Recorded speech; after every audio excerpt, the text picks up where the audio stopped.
I believe that I M A natural performer. അപ്പോൾ അതായത് നമ്മൾ അഭിനയിച്ച് പെർഫോം ചെയ്യുകയല്ല, അതായത് കമോൺ എവരിബഡി അല്ല എന്നാണ് എൻ്റെ വിശ്വാസം. വരികളും പവർഫുൾ. അപ്പോൾ അതുകൊണ്ട് തന്നെ നമുക്ക് പാടുമ്പോഴും നിനവുണ്ടോ നെഞ്ചുണ്ടോ അതൊക്കെ തുറന്ന് പാടാനും ഒക്കെ ഉള്ളൊരു, നമ്മുടെ കവേഴ്സ് ഒരിക്കലും നമ്മുടെ കോൺട്രിബ്യൂഷൻ അല്ല എന്നാണ് ഞാൻ ഉറച്ച് വിശ്വസിക്കുന്നത്. അത് ചെയ്യുന്നതുകൊണ്ട് ഒരു തെറ്റുമില്ല. നമുക്ക് ഇഷ്ടപ്പെട്ട പാട്ടുകൾ പ്രേക്ഷകർക്ക് ഷെയർ ചെയ്യുന്നു, അവരും ഹാപ്പി ആവുന്നു. പക്ഷേ it is not yours ultimately. പലരും ഇങ്ങനെ പറയാറുണ്ട്, ഇങ്ങനെ ട്രീറ്റ്മെൻറ്റ് സമയത്ത് ഒത്തിരി കേട്ടിരുന്നു, രാവിലെ മെഡിറ്റേറ്റ് ചെയ്തപ്പോൾ കേൾക്കാറുണ്ട്. ഇതൊക്കെ ഞാൻ ഭയങ്കര, നമുക്ക് ഇതൊക്കെ ഒരു ഇരുന്ന് കരയും ഞാൻ മാറിയിട്ടൊക്കെ.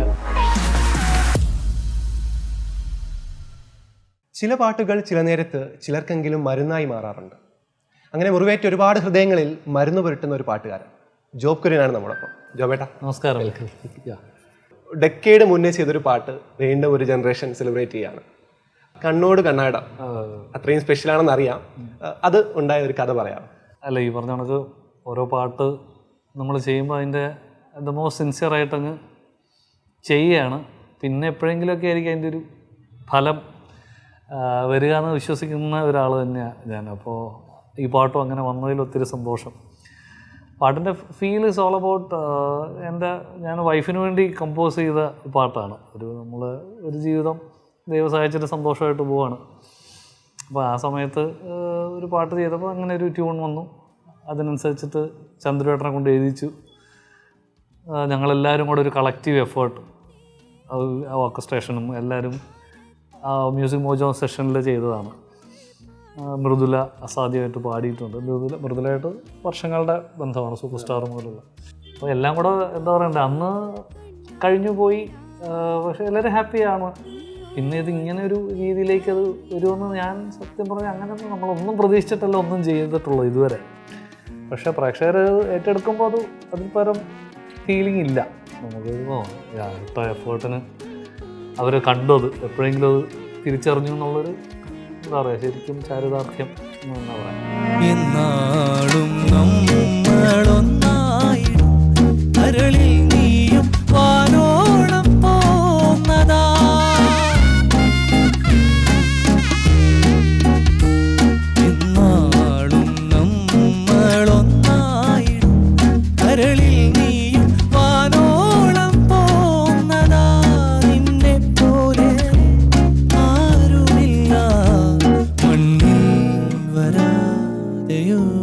ഏങ്ങണ്ടിയൂർ മാഷുമായിട്ടുള്ള ഒരു ബന്ധം, അതായത് നൽനാളിലും കണ്ണീരിലും ഒന്നായി നാമെന്നും എന്നെഴുതുന്ന ആളാണ്. അപ്പോൾ ചേട്ടൻ്റെ മനസ്സറിഞ്ഞ് അത് അത്രയും ഒരു കെമിസ്ട്രി ഞാനും ചേട്ടൻ തമ്മിലുണ്ട്. ചേട്ടനുമായിട്ടുള്ള ഒരു ശരിക്കും ഒരു ആത്മബന്ധം, അത്രയും ഇൻറ്റിമേറ്റ് ബന്ധമാണ്. അപ്പോൾ അതുകൊണ്ട് തന്നെ പുള്ളി വളരെ എന്താ പറയണ്ടേ, ഒരു ഈഗോ ഫ്രീ അപ്രോച്ചാണ് എൻ്റെ അടുത്ത് എപ്പോഴും. എൻ്റെ അടുത്തല്ല, പുള്ളി ജനറലി അങ്ങനെ ഒരാളുമാണ്. അപ്പോൾ നമ്മുടെ മനസ്സിലുള്ളതിനെ വരികളിൽ കൂടെ കൊണ്ടുവരാൻ പുള്ളി അത്രയും സഹകരിച്ചിരുന്നു എന്നുള്ളതാണ് ഞാൻ മനസ്സിലാവും. അപ്പോൾ ഞാൻ പറഞ്ഞു, ചേട്ടാ ഇത് ഇച്ചിരി കൂടെ നമുക്ക് ഇത് ശരിയാക്കാം, ഈ വാക്ക് ഇങ്ങനെ ആയാൽ കൊള്ളാം. അപ്പോൾ എൻ്റെ മനസ്സിലും തിരക്കേടില്ലാണ്ട ഒരു എഴുത്തിൻ്റെ ഒരു എവിടെയോ ഒരു ഭാഷയുടെ ഒരു ശുദ്ധിയൊന്നും അത്രയില്ല, എന്നാലും നമുക്ക് കുറേ വരികളും ഒക്കെ ചില ഐഡിയ വരും.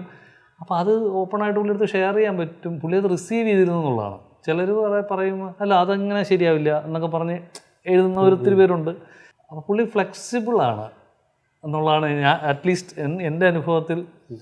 അങ്ങേയറ്റം എൻ്റെ മനസ്സറിഞ്ഞ് എഴുതാനായിട്ടുള്ളൊരു ക്ഷമയും എന്നെ സഹിക്കാനുള്ള, ഞാൻ ഇടയ്ക്ക് പറഞ്ഞ ചേട്ടാ നമുക്കൊരു ത്വരയുണ്ടല്ലോ, ഓരോ കാര്യം ഇങ്ങനെ വേണം അങ്ങനെ, അത് പുള്ളി അതനുസരിച്ചിട്ട് പുള്ളിയുടെ പേനയിൽ കൂടെ അത് കൊണ്ടുവരാൻ തയ്യാറായി എന്നുള്ള, അതിനാണ് ഞാൻ, ആ സ്നേഹത്തിനാണ് ഞാൻ പുള്ളിയോട് നന്ദി പറയുന്നത്. അപ്പോൾ എഴുതാൻ പലർക്കും പറ്റിയെന്ന് വരും, വാക്കുകൾ പലരുടെ ഡിക്ഷണറിയിലും ഉണ്ടായെന്ന് വരും. പക്ഷേ ആ നമ്മളുടെ മനസ്സറിഞ്ഞ് എഴുതി തരാനുള്ള മനസ്സിനാണ് മാർക്ക്. ഈ കാവലായി ചേകവൻ കേൾക്കുമ്പോൾ അതിലൊരു പക്ക ഒരു ജോബ് കുര്യൻ പാട്ടായിട്ട് ഫീൽ ചെയ്തിട്ടുണ്ട്. അതായത് ജോബേട്ടൻ ഒരു ഇൻഡി ചെയ്ത പോലെ തന്നെ അതിലെ വരികളും അതിൻ്റെ ഒരു റെൻഡറിങ്ങും അതിൻ്റെ ഒരു എന്താ പറയുന്നത്, അതിൻ്റെ ഒരു മൊത്തത്തിൽ ഫീൽ തന്നെ ഒരു പക്ക ജോബ് കുര്യൻ പാട്ട് എന്ന രീതിക്ക് ഒരു ഫീൽ ഉണ്ട്. അതെങ്ങനെയാണ് അതിലേക്ക് ഇന്നാവുന്നത്? ദീപക് സാറിൻ്റെ ഒരു പ്ലാനിങ്ങും എനിക്കൊന്ന് ആ പാട്ട് അവസാന നിമിഷം സ്കോറിലേക്ക് ആഡ് ചെയ്യാനായിട്ട് വന്നൊരു പാട്ടാണ്. അപ്പം എനിക്കൊന്ന് പൃഥ്വിയും അങ്ങനത്തെ ഒരു എന്താ പറയുക ആ ഒരു ഫ്ലേവറുള്ള പാട്ട് വേണമെന്ന് ആഗ്രഹിച്ചിരുന്നു സ്കോറിൽ. അങ്ങനെ എല്ലാം ഒത്തുവന്നു. പിന്നെ മുരളിച്ചേട്ടൻ അസാധ്യമായിട്ട് എഴുതിയിരിക്കുന്നത്, വെരി പവർഫുൾ. അപ്പോൾ പെട്ടെന്ന് വന്നൊരു പാട്ടാണ്. ഞാൻ ആക്ച്വലി വേറൊരു പാട്ട് പാടാനാണ് എംബ്രോനിൽ തന്നെ വിളിച്ചത്. അപ്പോൾ ആ പാട്ട് ഞാൻ പാടി. ഇത് രണ്ടാമത് വിളിച്ച് പുതിയതായിട്ട് ആഡ് ചെയ്ത് എന്നിട്ട് ആ പാട്ട് വന്നിട്ടില്ല. എനിക്കൊന്നും സിനിമയിലും ഉണ്ടെന്ന് തോന്നുന്നില്ല. ഇത് വരികയും ചെയ്തു. അപ്പോൾ അതെല്ലാം ഒരു ഡെസ്റ്റിനി, ഒരു എന്താ പറയുക, ഒരു നിമിത്തം, ഓരോ കാര്യങ്ങൾ അങ്ങനെ നടക്കുന്നത്. അപ്പോൾ എൻ്റെ ഒരു ഫ്ലേവറിന് പറ്റിയെന്ന് പുള്ളിക്ക് തോന്നിയുകൊണ്ടാണ് എന്നെ വിളിച്ചതും. സാറിന് നമ്മളെ കൃത്യമായിട്ട് അറിയാം. പുള്ളി മ്യൂസിക് ഡയറക്ടറിന് കൃത്യമായ ആർട്ടിസ്റ്റിൻ്റെ എന്താണ് അയാളുടെ പ്ലസ് എന്ന് അറിഞ്ഞ് ചെയ്യുന്ന ചില പാട്ടില്ല, അതുപോലെ വന്നിട്ടുണ്ട്. വരികളും പവർഫുൾ. അപ്പോൾ അതുകൊണ്ട് തന്നെ നമുക്ക് പാടുമ്പോഴും നിനവുണ്ടോ നെഞ്ചുണ്ടോ തുറന്ന് പാടാനും ഒക്കെ ഉള്ളൊരു ഓപ്പൺനെസ് അത് വരികൾക്കും ഉണ്ട്. അപ്പം ചേട്ടനും ഞങ്ങളിടയ്ക്ക് ഞാൻ പുള്ളി വിളിച്ചൊക്കെ പറഞ്ഞു, ചേട്ടൻ എന്ത് വരി എഴുതി വെച്ചിരിക്കുന്നത് പാടാൻ പറ്റി. അതുകൊണ്ട് തന്നെ ചേട്ടാ ലാസ്റ്റ് മന്ത് കണ്ടു ചെയ്യാൻ നോക്കുമ്പോഴത്തേക്കും നിഴല് കഴിഞ്ഞ് നിൽക്കായിരുന്നു. ടി.ജി. രവി സാറുമായിട്ടൊക്കെ വർക്ക് ചെയ്തു. അത് ടി.ജി. രവി സാറിന്റെ മനസ്സിൽ കണ്ടു തന്നെയാണോ അത് പ്ലാൻ ചെയ്തത്? ആക്ച്വലി ഇത് കുറച്ച് കൊല്ലം മുമ്പേ പ്ലാൻ ചെയ്ത പ്രോജക്റ്റാണ്. അപ്പോൾ അത് നെടുമുടി അങ്കിളിനെ വെച്ചിട്ട് ചെയ്യണം എന്നായിരുന്നു ആദ്യം വിചാരിച്ചിരുന്നത്. അങ്കിളോട് ഞാൻ വളരെ മാനസികമായിട്ട് അടുപ്പമുള്ള ആളാണ്. അതുമല്ലാതെ അങ്കിളുടെ അടുത്ത് ഞാൻ പറഞ്ഞിട്ടുണ്ട് ഇങ്ങനൊരു ഇതാണ്. അപ്പോൾ പുള്ളി ആ സമയത്ത് ട്രീറ്റ്മെൻറ്റിലൊക്കെ ആയിരിക്കുന്ന സമയമാണ്. അപ്പോൾ പോയിട്ട് വന്നിട്ട് നമുക്ക് ചെയ്യാം എന്നുള്ളൊരു, പിന്നെ ഇങ്ങനെ വിയോഗം പിന്നെ വല്ലാതെ അങ്ങ് തകർത്തു. അപ്പോൾ പിന്നെ മൊത്തത്തിൽ അതങ്ങ് ക്യാൻസൽ ചെയ്തൊരു പോലെ ആയിരുന്നു. അപ്പോൾ നമ്മുടെ കൂടെ വർക്ക് ചെയ്തവരും ആ പാട്ട് ഇഷ്ടപ്പെടുന്ന സഹോദരന്മാരൊക്കെ പറഞ്ഞു, ചേട്ടാ അതങ്ങനെ വിടരുത്, ചെയ്യണം. പിന്നെ ഞാനിങ്ങനെ ഒരു ഓപ്ഷൻ ഇങ്ങനെ ആലോചിച്ചപ്പോഴേക്കും സാറ് വളരെ ആപ്റ്റായിട്ട് ഫീൽ ചെയ്തു, ടി.ജി. രവി സാറേ. അപ്പോൾ പുള്ളിയെ പോയി കണ്ടപ്പോൾ പുള്ളി വളരെ റിസപ്റ്റീവും, പിന്നെ അതൊക്കെ അവരൊക്കെ തമ്മിലുള്ളൊരു കോംറേഡറി, അതിൻ്റെ ബ്യൂട്ടിയും ഉണ്ട്. അത് ആണോ വേണു ചെയ്യാനിരുന്നാണല്ലേ, ഞാൻ നോക്കാം എന്നാൽ അത്രയും അവർ മ്യൂച്വൽ റെസ്പെക്റ്റും. സാറത് സമ്മതിച്ചു. പിന്നെ ഒരു ഭയങ്കരമായൊരു ബോണ്ട് സാറുമായിട്ടും ഇപ്പോഴും നമ്മളത് കീപ്പ് ചെയ്യുന്നുമുണ്ട്. വളരെ സന്തോഷമുള്ളൊരു കൊളാബറേഷനായിരുന്നു. ഈ റൂട്ട്സിനെ ഭയങ്കരമായിട്ട് ഹൃദയത്തോട് ചേർക്കുന്ന ഒരാളാണ് എന്ന് തോന്നിയിട്ടുണ്ട്. അതായത് ഇപ്പം എല്ലാ പാട്ടുകളിലും ആ റൂട്ട്സ് കണക്റ്റഡ് ആണ്. ഇപ്പോൾ മുല്ല ആയിക്കോട്ടെ, ഭാവം ആയിക്കോട്ടെ, അല്ലെങ്കിൽ ഇപ്പം നമ്മൾ നിഴലായിക്കോട്ടെ, എല്ലാത്തിലും ആ ഒരു വേരുകളിലേക്കുള്ളൊരു മടക്കം അത് ഭയങ്കരമായിട്ട് കണക്ട് ചെയ്യുന്ന കണ്ടിട്ടുണ്ട്. അത് ജോബേട്ട അങ്ങനെ തന്നെ ചെയ്യണമെന്ന് ഒരു ഇന്റൻഷൻ. ഞാൻ അങ്ങനെയാണ്. അപ്പോൾ നമ്മളൊരു വ്യക്തിത്വം തന്നെയാണ് മ്യൂസിക്കും. ഞാൻ ക്രിയേറ്റ് ചെയ്യുന്ന മ്യൂസിക് എപ്പോഴും, എസ്പെഷ്യലി ഇൻഡിപെൻഡൻ്റ് ആയിട്ട് ചെയ്യുമ്പോൾ നമ്മൾ നമ്മുടെ ഫീലിങ്സാണ് പുറത്ത് പോകുന്നത്. ഒരു സിനിമ എന്ന് പറഞ്ഞാൽ അത് വേറൊരു ചാലഞ്ച് അല്ലേ. അപ്പോൾ വേറൊരാളുടെ ഡ്രീം ആണ് ഒരു സ്ക്രിപ്റ്റ്, അല്ലെങ്കിൽ ഒരു ഡയറക്ടറിൻ്റെ സ്വപ്നം. അതിനെ നമ്മൾ എൻഹാൻസ് ചെയ്യാൻ കൂടെ നിൽക്കുന്ന ഒരു പ്രോസസ്സാണ്. അത് ഭയങ്കര ബുദ്ധിമുട്ടുള്ള പ്രോസസ്സ് തന്നെയാണ്.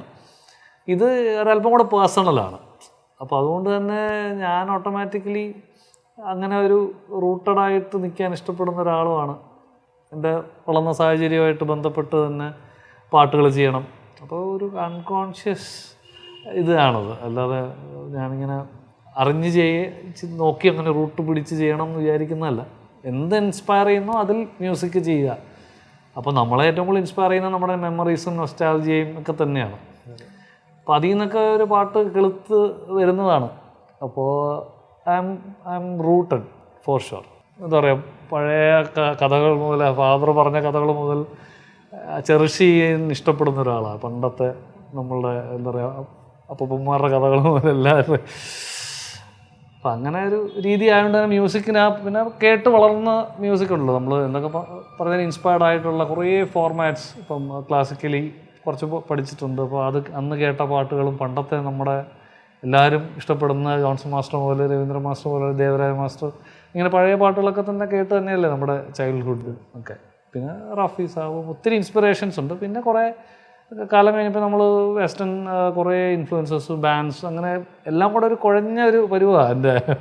അപ്പോൾ ഞാൻ മനസ്സിൽ കാണുന്ന എൻ്റെ മ്യൂസിക്കിന് ഈ ഫ്ലേവേഴ്സ് ഒക്കെ കയറി വരും. Because I M like that. എൻ്റെ പാട്ടുകൾ അങ്ങനെ പേഴ്സണലാണ്. അത് നല്ലതാണോ ചീത്തയാണോ എന്ന് എനിക്കറിയില്ല. But I feel I M like that. എൻ്റെ പാട്ടുകൾ അങ്ങനെ തന്നെ ആയിരിക്കും. മാറി ചെയ്യുന്നൊരു സമയത്ത് ഈ പരിപാടി നിർത്തും. കണ്ണോട് കണ്ണാടാമിൻ്റെ ഒരു വേവ് വന്ന സമയത്ത് ഇപ്പോഴും കണ്ടിന്യൂ ചെയ്തുകൊണ്ട് ആ സമയത്ത് ഒരുപാട് സ്റ്റോറീസ് ഇങ്ങനെ ഷെയർ ചെയ്യുന്നതാണ്. നമ്മളിപ്പോൾ ഫ്രണ്ട്സിനെ കളിയാക്കും, എടാ നീ ട്രെയിൻ പോലെ സ്റ്റോറി ഇടുന്നുണ്ടല്ലോ എന്നൊക്കെ പറയാം. ജോബേട്ടിന്റെ സ്റ്റാറ്റസിൽ അങ്ങനെ ട്രെയിൻ പോലെ സ്റ്റാറ്റസ് ആണ് കണ്ടത്. ഇത് പാടുന്ന ആൾക്കാർ ചെറിയ എഫേർട്ട് ആയിരിക്കും, ചിലപ്പോൾ ചെറിയ ലിമിറ്റഡ് ആയിട്ടുള്ള സൗകര്യങ്ങൾ കൊണ്ട് ചെയ്യുന്നവരായിരിക്കും. പക്ഷേ ഈച്ച് ആൻഡ് എവരി വൺ അവിടെ ആ സ്റ്റോറിയിൽ വരുന്നുണ്ട്. നമ്മുടെ ഇൻഡസ്ട്രിയിൽ, അതായത് ഇൻഡിപെൻഡന്റ് മ്യൂസിക്കിലേക്ക് വരുന്നവർക്ക് ആർട്ടിസ്റ്റ് സപ്പോർട്ടിങ് ആർട്ടിസ്റ്റ് എത്രമാത്രം ഇമ്പോർട്ടൻ്റ് എന്നാണ് തോന്നുന്നത് ജോബേട്ടൻ? എനിക്ക് തോന്നുന്നത് ആർട്ടിസ്റ്റ് സപ്പോർട്ടിങ് ആർട്ടിസ്റ്റ് വളരെ ഇമ്പോർട്ടൻ്റ് ആണ് ഫോർ ജെന്യുവിൻ അപ്രോച്ച്. ഞാൻ എന്തായാലും നോക്കാറുണ്ട്. നമ്മളൊരാൾ ആ പാട്ടിനോട് അത്ര ഇഷ്ടപ്പെട്ട് ചെയ്യുന്ന കേൾക്കുമ്പോൾ നമുക്കറിയാം. നേരെ മറിച്ച് പബ്ലിസിറ്റിക്ക് വേണ്ടി ചെയ്യുന്നതും നമുക്കറിയാൻ പറ്റും. അതായത് രണ്ടാണ്. അപ്പോൾ ഒരു ആ പാട്ട് ഇപ്പോഴത്തെ ട്രെൻഡാണ്, അപ്പോൾ ഞാനതങ്ങ് പാടിയേക്കാം എന്ന് പറയുന്നതും ആ പാട്ട് ഇഷ്ടപ്പെട്ട് ചെയ്ത് പാടുന്നവരും കേട്ടാൽ മനസ്സിലാവും ആസ് എ ക്രിയേറ്റർ ഉറപ്പായിട്ടും. അത് ചെറിയ എഫേർട്ട് ആയിക്കോട്ടെ, ചെറിയ എഫേർട്ട് എന്നല്ല നമ്മൾ പറയുന്നത്, കഴിവ് പല രീതിയിലായിരിക്കുമല്ലോ. ഓരോരുത്തർക്കും ഓരോ ലിമിറ്റേഷനും ഓരോ പ്ലസ്സും. ഏത് വന്നാലും സിൻസിയറായിട്ടാണ് അത് ചെയ്യുന്നതെന്ന് തോന്നി അപ്പം ഞാനത് ചിലർ ഷെയർ ചെയ്യും. അല്ലെങ്കിൽ എന്നാൽ കഴിയുന്ന എൻ്റെ ഒരു താങ്ക്സ് പോലെയാണ് അത് ഞാൻ കാണുന്നത്. ചേട്ടാ ഷെയർ ചെയ്യുന്നതിന് അവർക്ക് വലിയൊരു അവരോട് എൻ്റെ ഒരു നന്ദി സൂചകമായിട്ട് ഞാൻ ചെയ്യുന്നൊരു സംഭവമാണ് റീസ്റ്റോറി ചെയ്യുക. കാരണം വെച്ചാൽ അവർ ആ ടൈം എടുത്തില്ലേ. ചിലർ നല്ല രസമായിട്ട് വിഷ്വലൈസ് ചെയ്ത് ഇടുന്ന കാണാം, കുറച്ച് ഷോർട്സ് കട്ട് ചെയ്ത്. അതൊക്കെ എന്തൊരു എഫേർട്ടാണ്. അതൊക്കെ വളരെ ബ്രില്യൻറ്റ് ആയിട്ട് എനിക്ക് തോന്നാറുണ്ട് അതിൻ്റെ ഒരു ഐഡിയയും. അപ്പോൾ നമ്മളാൽ കഴിയുന്ന ഒരു അപ്രിസിയേഷനാണ് അവർ നമുക്ക് തരുന്നൊരു സ്നേഹത്തിന് തിരിച്ച്. ചിലത് മിസ്സാവും, ചിലത് മിസ്സാകുന്നതിൽ എനിക്ക് വിഷമമുണ്ട്. പക്ഷേ നമ്മൾ ടോട്ടൽ ടൈം അതിലോട്ട് ഇരുന്നാലും നമ്മുടെ പണിയും നടക്കില്ല. പിന്നെ ഇന്നത്തെ ലോകം സോഷ്യൽ മീഡിയ ഡിപ്പെൻഡൻ്റ് ആണ് ഒരു പരിധി വരെ. സോഷ്യൽ മീഡിയ അധികം ഉപയോഗിക്കാൻ ഇഷ്ടമുള്ള ആളല്ല ഞാൻ, ഒരല്പം ഓൾഡ് സ്കൂൾ തോട്ടൊക്കെയാണ്. പക്ഷേ എന്നിരുന്നാലും നമ്മളിപ്പോൾ അതിൻ്റെ ഭാഗമല്ലേ. ഞാനൊരിക്കലും അതിനെ തള്ളി പറയുന്ന ആളല്ല. കാരണം വെച്ചാൽ നമ്മളുടെയൊക്കെ എക്സിസ്റ്റൻസ് തന്നെ സോഷ്യൽ മീഡിയ വന്നുകൊണ്ടാണ്. കാരണം വെച്ചാൽ ഒരു ഗോഡ് ഫാദറോ ഒന്നും ഇല്ലാതെ നമുക്ക് നമ്മളുടെ മ്യൂസിക് പ്രേക്ഷകരിലേക്ക് എത്തിക്കാൻ സോഷ്യൽ മീഡിയ ഉള്ളതുകൊണ്ട് മാത്രം സംഭവിച്ച കാര്യമാണ്. ഫ്രം ദി യൂട്യൂബ് ഡേയ്സ് അല്ല, യൂട്യൂബ് വന്നതോടുകൂടിയാണ് എന്നെ സംബന്ധിച്ചിടത്തോളം ആ റെവല്യൂഷൻ സംഭവിച്ചത്. കാര്യം വെച്ചാൽ വേറെ ഒരു സോഴ്സും ഇല്ലെങ്കിലും നമ്മളുടെ ആർട്ട് പ്രസൻറ്റ് ചെയ്യാനൊരു മീഡിയം വന്നത്. അപ്പോൾ എന്നും കടപ്പാടുകൂടി തന്നെ ഞാനത് കാണുള്ളൂ. പക്ഷേ എന്നിരുന്നാലും നമ്മളതിൽ ഓവറായിട്ട് ഇരുന്ന് കഴിഞ്ഞാൽ നമ്മൾ പ്രേക്ഷകരോട് ഇടേണ്ട ടൈം അങ്ങോട്ട് പോവുമല്ലേ. അപ്പോൾ അവർക്ക് നല്ല പാട്ടുകൾ കൊടുക്കാനുള്ള ബാധ്യതയാണ് ആസ് ആൻ ആർട്ടിസ്റ്റ് എനിക്ക് ഉള്ളത്. അപ്പം ഞാൻ അതിൻ്റെ ശ്രമിക്കേണ്ട സമയവും കുറേ. അപ്പം ഞാൻ ഐ ട്രൈ ടു ലിമിറ്റ്. എന്നിരുന്നാലും അതിൻ്റെ ആകാതെ പറ്റില്ല. അത് ഞാൻ കുറ്റത്തോടെ അല്ല, നല്ല രീതിയിൽ തന്നെയാണ് കാണുന്നത്. പക്ഷേ ടു മൈ ലിമിറ്റ്സ് കീപ്പ് ചെയ്യാൻ. കാരണം പേഴ്സണൽ സമയം ആവശ്യമാണ്, ഫാമിലിയായിട്ട് സമയം ആവശ്യമാണ്, കൂട്ടുകാരോട് സമയം ആവശ്യമാണ്. Social media is part of life, but I like to keep it minimal. ഈ താളം ചെയ്യുന്ന സമയത്ത് നമ്മുടെ ചുറ്റുമുള്ള ഒരു അറ്റ്മോസ്ഫിയർ, അല്ലെങ്കിൽ ഈ പറഞ്ഞ പോലെ ഒരു സിറ്റുവേഷൻ, സോഷ്യൽ സിറ്റുവേഷൻ നമ്മളെ ഈ ഇൻഡിപെൻഡന്റ് മ്യൂസിക്കിനെ ഒട്ടും സപ്പോർട്ട് ചെയ്യുന്ന തരത്തിലായിരുന്നില്ല. പക്ഷെ ഇപ്പം കുറച്ചുകൂടെ കാര്യങ്ങൾ മാറിയിട്ടുണ്ട്. കുറച്ചുകൂടെ ബെറ്റർ എൻവയോൺമെന്റ് കുറച്ചും ബെറ്റർ ആണ്. ഇപ്പോൾ സ്പോട്ടിഫൈ പോലെ നമുക്ക് സ്വന്തമായിട്ട് റിലീസ് ചെയ്യാനുള്ള ഒരുപാട് പ്ലാറ്റ്ഫോംസ് ഉണ്ട്. അപ്പം നമ്മൾ ഇങ്ങനെ കുറച്ചുകൂടെ ബെറ്റർ ആവുന്ന കാലത്ത് ഇതിന്റെ ഒരു ഓവർഫ്ലോ സംഭവിക്കുന്നുണ്ട് ഇൻഡിപെൻഡന്റ് മ്യൂസിക്കിന്റെ. ഒരുപാട് ഇപ്പം നമ്മളിപ്പം കേൾക്കുന്ന ഒരു ലിസണറിന്, അല്ലെങ്കിൽ ഒരു നന്നായിട്ട് മ്യൂസിക് കേൾക്കുന്ന ഒരാൾക്ക് ഏത് തിരഞ്ഞെടുക്കണം, ഏതാണ് നല്ലത്, ക്വാളിറ്റി കണ്ടന്റ് എവിടെ എന്നൊരു സംശയമുണ്ട്, ഒരു ഡിലെമ. അതെങ്ങനെയാണ് നമുക്ക് ഓവർകം ചെയ്യാൻ പറ്റുന്നത്, അല്ലെങ്കിൽ എങ്ങനെ നമുക്ക് ജോബായിട്ട് എങ്ങനെ കാണുന്നത് ഈ ഒരു ഓവർഫ്ലോ? എനിക്ക് തോന്നുന്നത് അത് പ്രേക്ഷകർ തന്നെ ഫിൽട്ടർ ചെയ്യും. അതൊരു സൈക്കിളാണ്. പ്രേക്ഷകർ കൺഫ്യൂസ്ഡ് ആവും, പ്രേക്ഷകർ തന്നെ അതിനെ കതിരും പതിരും വേർതിരിക്കാൻ അവർക്കറിയാമെന്നാണ് എൻ്റെ വിശ്വാസം. ഒറ്റ എക്സാമ്പിൾ ഇപ്പം ഞാൻ പറയുന്നത് വെച്ചാൽ ഈ പാട്ട് തിരിച്ചു വന്നത് എങ്ങനെയാണ്. ഇപ്പോൾ ഈ പാട്ടിനൊരു ആത്മാവ് കൊടുത്ത് ചെയ്താണെന്ന് എനിക്ക് ഉറപ്പാണ്. പക്ഷേ അത് കുറേ കാലം കഴിഞ്ഞ് തിരിച്ചു വന്ന് പ്രേക്ഷകർ തന്നെ തിരിച്ചു കൊണ്ടുവന്നതല്ലേ. അപ്പോൾ ഞാനായിട്ട് ഒന്നും ചെയ്തില്ല. അപ്പോൾ അതിൻ്റെ അർത്ഥം അവർക്കത് കൃത്യമായിട്ട് അതിലെ എഫേർട്ട് അവർ എപ്പോഴോ കണ്ടു. അപ്പോൾ അതുപോലെ സിൻസിയറായിട്ട് ഇടുന്ന എല്ലാ പ്രോജക്ട്സിനും എനിക്ക് തോന്നുന്നു ഒരു ലൈഫ് ഉണ്ടെങ്കിൽ it will come back to its. ആ സമയത്ത് ഇത് എത്തും. നമുക്ക് ക്ഷമയോടെ നമുക്ക് കാത്തിരിക്കാനേ പറ്റുമോ. അപ്പോൾ അതുകൊണ്ട് അവർക്ക് തന്നെ ആ ഒരു ഇതറിയാം എന്നാണ് എൻ്റെ ഒരു വിശ്വാസം. ഒത്തിരി കണ്ടൻറ്റിൻ്റെ ഓവർഫ്ലോ ഉണ്ട്. താങ്കൾ പറഞ്ഞ പോലെ എല്ലാവരും കൊടുക്കട്ടെ, അതിനിപ്പോൾ എന്താ. എല്ലാവരും അവരവരുടെ പ്രോഡക്ട്സ് പുറത്ത് വിടട്ടെ. അതിൽ ഏതാണ് ഏറ്റവും സിൻസിയറായിട്ട് ചെയ്തതെന്നും മറ്റും പ്രേക്ഷകർ തീരുമാനിക്കും എന്നുള്ളത് തന്നെയാണ് എൻ്റെ വസ്തുത. അത് സ്റ്റാൻഡ് അലോൺ ആയിട്ട് നിൽക്കും. അത് എപ്പോഴെങ്കിലും കറങ്ങി വരും. ചിലത് കാണാതെ പോകുമ്പോൾ വിഷമമാണ്. അതിനാണ് നമ്മൾ ഇന്ന് മിനിമം ഒരു പ്രൊമോഷൻ വേണം എന്ന് എല്ലാവരും പറയുമ്പം ഞാൻ യോജിക്കും. ഞാൻ ആദ്യം വിചാരിച്ച അങ്ങനെയൊന്നുമല്ല, അതൊന്നും വേണ്ട, അതൊക്കെ ഒട്ടും പ്രൊമോട്ട് ചെയ്യാത്തൊരു വ്യക്തിയാണ് ഞാൻ എൻ്റെ തന്നെ. പക്ഷേ ഇന്നത് മിനിമം ആവശ്യമാണെന്ന് ഞാൻ മനസ്സിലാക്കുന്നു. കാര്യം വെച്ചാൽ നമ്മൾ അതിലേക്ക് എത്തിക്കണ്ടേ. അവരെ കേട്ടാലല്ലേ അത് ഇഷ്ടപ്പെടുവോ. അപ്പോൾ കേൾക്കാതെ പോകുന്ന ഒരു വലിയ സങ്കടമാണ്. അപ്പോൾ അതൊരു ബുദ്ധിമുട്ട് തന്നെയാണ്. അതുകൊണ്ട് തന്നെ നമ്മളിപ്പോൾ പറയത്തില്ല, ഒരു വലിയ റിലീസുള്ളൊരു ദിവസം നമ്മൾ പാട്ടിറക്കാതിരിക്കുക, അങ്ങനെയുള്ള കാര്യങ്ങൾ ശ്രദ്ധിച്ചോളാം. കാരണം ഇപ്പോൾ ഒരു വലിയ സിനിമ ഇറങ്ങും, ഫോർ എക്സാമ്പിൾ ഒരു വലിയ തുടരും ഒരു സിനിമ ഇറങ്ങും ലാൽ സാർ, അന്ന് നമ്മൾ നമ്മുടെ ഒരു പാട്ട് കൊണ്ട് ഇറക്കിയിട്ട് ഒരു കാര്യവുമില്ല സോഷ്യൽ മീഡിയയിൽ. കാരണം വെച്ചാൽ അത് മുഴുവൻ അത് സെലിബ്രേറ്റ് ചെയ്യപ്പെടുകയായിരിക്കും. അപ്പോൾ കേൾക്കാതെ പോകുന്നത് വിഷമമാണ്. അതുകൊണ്ട് കേൾക്കുന്ന രീതിയിൽ നമ്മളതിനെ പ്രസൻറ്റ് ചെയ്ത് ടൈം സ്ലോട്ടൊക്കെ തീരുമാനിച്ച് ഇറക്കിക്കൊള്ളുക. ബാക്കി അവർ തീരുമാനിക്കും, അവർക്ക് ഇഷ്ടപ്പെട്ടെങ്കിൽ അവരത് സ്വീകരിക്കും. പക്ഷെ നമുക്ക് മനസ്സുകൊണ്ടൊരു ബുദ്ധിമുട്ടൊക്കെ തോന്നും, ഇങ്ങനെ അയ്യോ എന്നാലും 10 പേരെ കണ്ടുള്ളൂ. അതിനെപ്പറ്റി കൺസേൺഡ് ആണോ? അത്രയ്ക്കില്ല. ഞാൻ സത്യമായി ഞാനും പാട്ട് ഇറങ്ങിക്കഴിഞ്ഞാൽ ഞാൻ വലിയൊരു ആശ്വാസത്തിൻ്റെ മോഡിലോട്ട് പോകും. ഇറങ്ങി ഇനിയിപ്പം ഞാൻ അടുത്ത പരിപാടി. എന്നാലും ഈ പറഞ്ഞ കണക്ക് എല്ലാവരും അനുഭവിച്ച് കാണുമ്പോൾ അല്ലെങ്കിൽ ഇഷ്ടപ്പെട്ട് കാണുമ്പോഴൊക്കെ സന്തോഷം തന്നെയാണ്, ടു ബി ട്രൂ. പക്ഷെ ഞാനതിൽ ഡിപ്പെൻഡൻ്റ് അല്ല. ഞാനോ ഇങ്ങനെ ലൈക്സ് ആൻഡ് ഷെയർസ് നോക്കിയിരിക്കുമൊന്നുമില്ല, ഡിറ്റാച്ച്ഡ് ആവും കുറച്ച്. ഇടയ്ക്ക് ഇങ്ങനെ എല്ലാം പറയാം, ചേട്ടാ നന്നായിട്ട് പോകുന്നുണ്ട് ആണല്ലേ, അപ്പം ഞാൻ ഒന്ന് കയറി നോക്കും. അപ്പോൾ ഇങ്ങനെ നോക്കും, കമൻസൊക്കെ നോക്കും, കുഴപ്പമില്ല, ഹാപ്പിയാണെന്ന് തോന്നുന്നു എന്നൊക്കെ വിചാരിച്ച് ഞാൻ പിന്നെ അടുത്ത പരിപാടി. കാരണം അതിലേക്ക് കൂടുതലിരുന്നാലും നമ്മൾ വല്ലാത്ത പാനിക്കും. ഞാൻ I move on with my next project. കഴിഞ്ഞത് കഴിഞ്ഞു. ഈ റെക്സൈറ്റനായിട്ടുള്ളൊരു ബ്രദർഹുഡ് അല്ലെങ്കിൽ as A mentor, as A co artist അതൊക്കെ പറഞ്ഞിട്ട് എങ്ങനെയാണ് ഒരു ബന്ധം? അതൊരു വല്ലാത്ത ബന്ധമാണ്. ഒത്തിരി വർഷങ്ങളായിട്ടുള്ളൊരു ബന്ധം. 17 താളം റിലീസ്, താളത്തിൻ്റെ സമയം പോലെ ഉള്ളതാണ്. 17-18 years ആയി.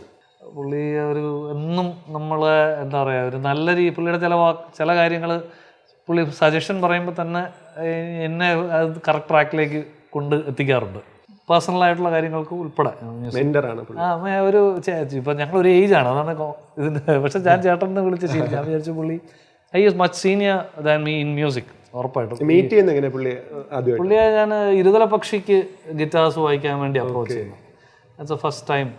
പിന്നെ അങ്ങോട്ട് പിന്നെ നമ്മളൊരു ഭയങ്കര ഒരു ബന്ധമാണ്, ഇന്നും അത് തുടരുന്നു. ജോബേട്ടൻ്റെ ഒരു യൂട്യൂബിൽ ഒരു പാട്ടിന് താഴെയുള്ള കമൻറ്റ് ഞാൻ പറയാം. 2075 എൻ്റെ പേരക്കുട്ടികൾ ഇത് വന്ന് കേൾക്കും, അപ്പോൾ മുത്തച്ഛൻ്റെ ഒക്കെ ഒരു ഹായ് ഇരിക്കട്ടെ എന്ന് പറഞ്ഞൊരു കമന്റ് ഉണ്ട്. പദയാത്രയാണ് ആ പാട്ട്. കാലത്തെ കടന്ന് പോകുന്ന തരത്തിലുള്ള പാട്ടാണ് പദയാത്ര. പദയാത്ര എങ്ങനെയാണ് ഉണ്ടായത്?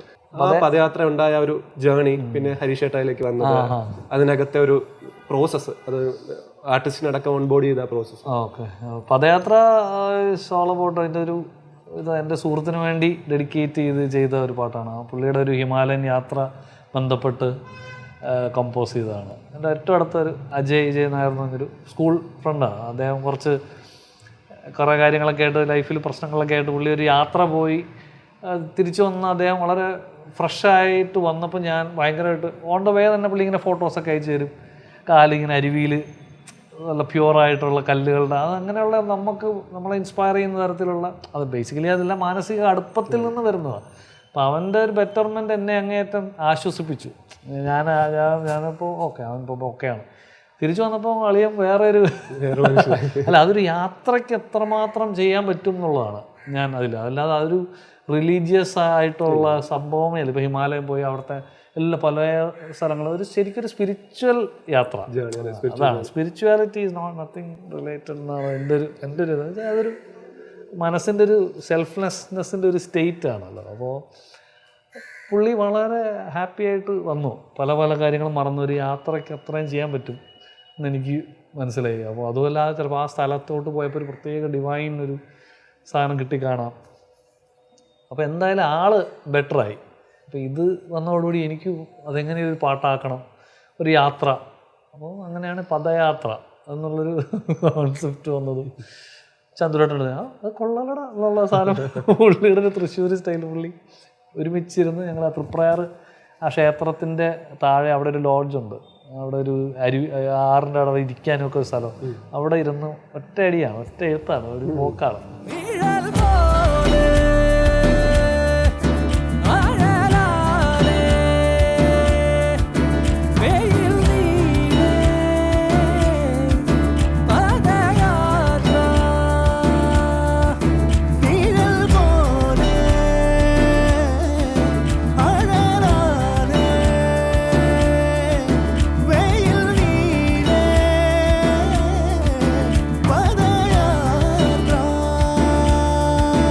ഒരു മനുഷ്യൻ്റെ ഏത് സാഹചര്യത്തിലും കേൾക്കാൻ പറ്റിയൊരു പാട്ടാണ്. എനിക്കൊരു വലിയൊരു അംഗീകാരം പ്രേക്ഷകരിൽ നിന്ന് കിട്ടിയൊരു പാട്ടാണ്.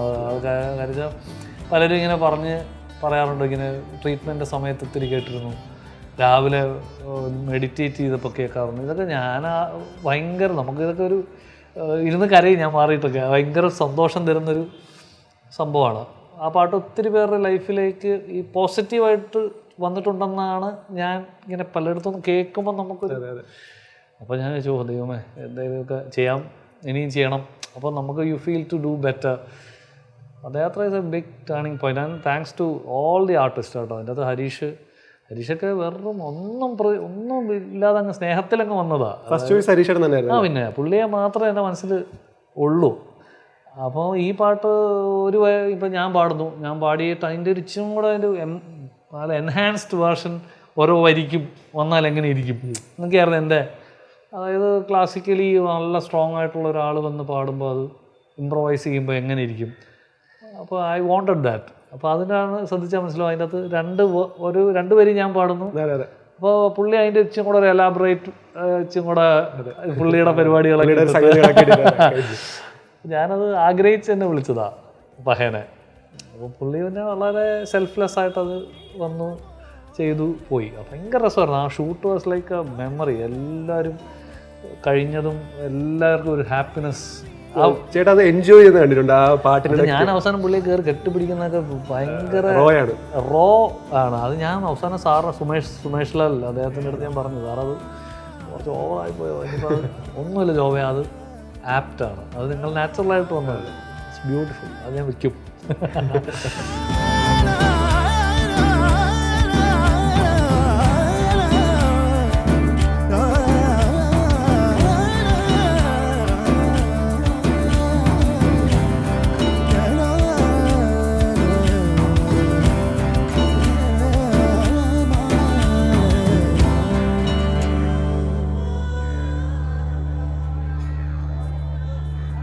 ഈ പദയാത്രയിൽ ഉൾപ്പെടെ പല പാട്ടുകളിലും ഈ ഭയങ്കര മൈക്രോ ആയിട്ടുള്ള കുറെ ഇൻസ്ട്രുമെന്റ്സ് കൊണ്ടുവരാറുണ്ട്. അതായത് ഇപ്പോൾ ഇതിലൊരു മണിയുണ്ട്, പിന്നെ അതുപോലെ തന്നെ തവില്, നമ്മൾ നോർമലി യൂസ് ചെയ്യാത്ത തവില്, പിന്നെ ഈ പറഞ്ഞ പോലെ ഇടയ്ക്ക, അങ്ങനെയുള്ള സാധനങ്ങൾ, നാദസ്വരം, ഇതൊക്കെ നമ്മൾ നോർമലി ഒരു ബാൻഡിൽ നമ്മൾ പ്രതീക്ഷിക്കില്ല.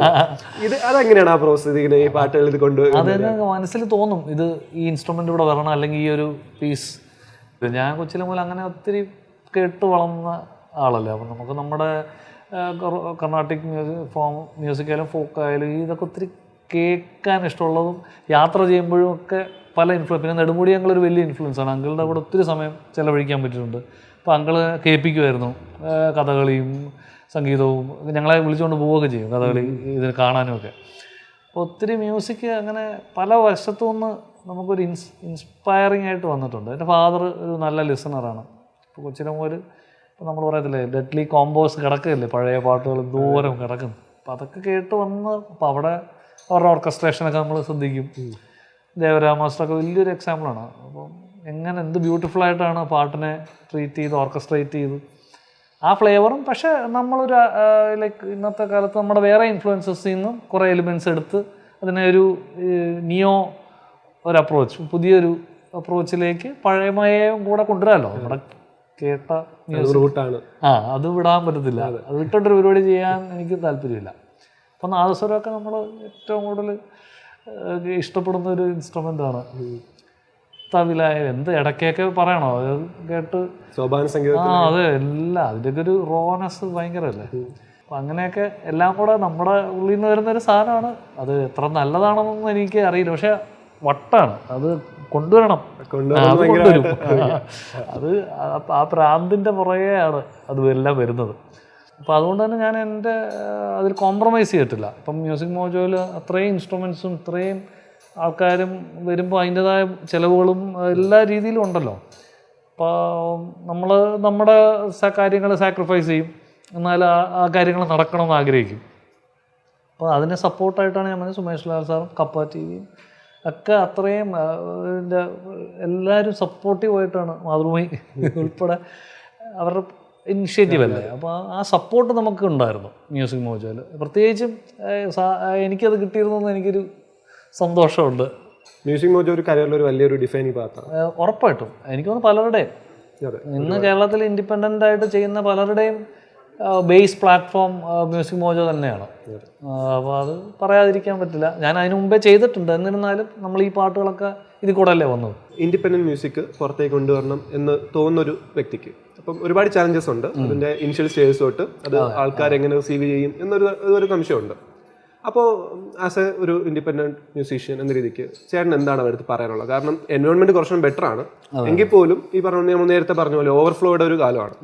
അപ്പോൾ അതിലെങ്ങനെ സ്റ്റാൻഡ് അലോൺ ചെയ്ത് നിൽക്കാം? എനിക്ക് എൻ്റെ അനുഭവത്തിൽ നിന്ന് മനസ്സിലായത്, ഇത് വരും വരായികളെ കുറിച്ച് ചിന്തിച്ചിട്ട് ഇതിലോട്ട് ഇറങ്ങാൻ പറ്റില്ല.